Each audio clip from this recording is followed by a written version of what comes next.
പ്രതിപക്ഷ നേതാവ് V D Satheesan നയിച്ച പുതുയുഗ യാത്രയുടെ സമാപന സമ്മേളനം ഇന്ന് തിരുവനന്തപുരത്ത് നടക്കും. വൈകിട്ട് 5-ന് പുത്തരിക്കണ്ടം മൈതാനത്ത് നടക്കുന്ന പൊതുസമ്മേളനം ലോക്സഭാ പ്രതിപക്ഷ നേതാവ് രാഹുൽ ഗാന്ധി ഉദ്ഘാടനം ചെയ്യും. സമാപന സമ്മേളനത്തിൽ AICC ജനറൽ സെക്രട്ടറിമാരായ KC വേണുഗോപാൽ, ദീപദാസ് മുൻഷി തുടങ്ങിയവർ പങ്കെടുക്കും. സിജോ വി ജോൺ വിവരങ്ങൾ നൽകും. സിജോ, വിപുലമായ ഒരുക്കങ്ങൾ കൂടിയാണ് സമാപന സമ്മേളനത്തിനായി നടത്തിയിട്ടുള്ളതെന്ന് മനസ്സിലാക്കുന്നുണ്ട്. കാരണം കാസർഗോഡ് നിന്ന് തുടങ്ങിയ യാത്ര വിവിധ വിസ്മയങ്ങളൊക്കെ താണ്ടിക്കൊണ്ട് തിരുവനന്തപുരത്ത് എത്തുമ്പോൾ സ്വാഭാവികമായിട്ടും ഒരു പ്രൗഢോജ്വലമായ സമാപനമാണ് പ്രതീക്ഷിക്കുന്നത്. ഇന്ന് ആരൊക്കെയാണ് പങ്കെടുക്കുന്നത്? എന്തൊക്കെ വിവരങ്ങളുണ്ട് സിജോ?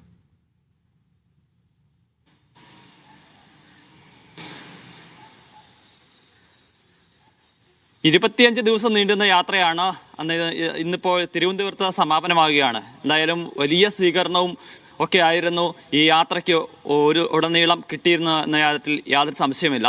എന്തായാലും നിയമസഭാ തെരഞ്ഞെടുപ്പിന് മുമ്പ് ജനങ്ങളുടെ പൾസ് അറിയുക, അതിനനുസരിച്ച് കുറേ കാര്യങ്ങൾ ചെയ്യുക എന്ന ലക്ഷ്യമായിരുന്നു ഈ യാത്രയ്ക്ക് ഉണ്ടായിരുന്നത് എന്നുള്ളതാണ് പ്രധാനപ്പെട്ട കാര്യം. അക്കാര്യങ്ങളെല്ലാം ഒരു പരിധി വരെ വിജയിക്കാൻ സാധിച്ചു എന്നുള്ളൊരു വിലയിരുത്തലാണ് എന്തായാലും ഉള്ളത്.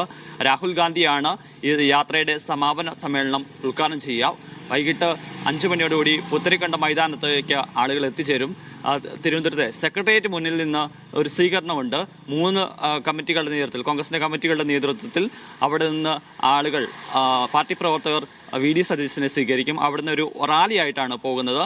അത് ഒരു 1.5 കിലോമീറ്ററോളം എത്തി പുത്തരിക്കണ്ടത്ത് എത്തിയാണ് ഈ യാത്രയുടെ സമാപനത്തിലേക്ക് പോവുക. എന്തായാലും ഏറ്റവും ആളുകൾ പ്രതീക്ഷയോടെ കാണുന്നത് അല്ലെങ്കിൽ ഉറ്റുനോക്കുന്നത് ഈ സമാപന സമ്മേളനത്തിൽ പറയുന്ന കാര്യങ്ങളാണ്. രാഹുൽ ഗാന്ധി പങ്കെടുക്കുന്ന സാഹചര്യത്തിൽ ഇത് ഒരു നിയമസഭാ തെരഞ്ഞെടുപ്പിന് മുന്നോടിയായിട്ടുള്ള കോൺഗ്രസിന്റെ ഒരു ഒരുക്കം എന്ന നിലയിൽ തന്നെ വിലയിരുത്തേണ്ടി വരും. ആ ഒരു സാഹചര്യത്തിൽ അദ്ദേഹം എന്തൊക്കെയാണ് കാര്യങ്ങളാണ് പറയുക എന്നുള്ളത് തന്നെയായിരിക്കും ഏറ്റവും പ്രധാനപ്പെട്ട കാര്യം. അതോടൊപ്പം തന്നെ ഈ യാത്രയുടെ സമാപനത്തോടു കൂടി ഈ കോൺഗ്രസിന്റെ സ്ഥാനാർത്ഥി നിർണയ ചർച്ചകളിലേക്ക് സജീവമായി കടക്കുകയും ചെയ്യും. കഴിഞ്ഞ 2 ദിവസങ്ങളായി ഔദ്യോഗികമായ ചർച്ചകൾ ഘടകകക്ഷികളുമായി നടത്തുന്നുണ്ട്.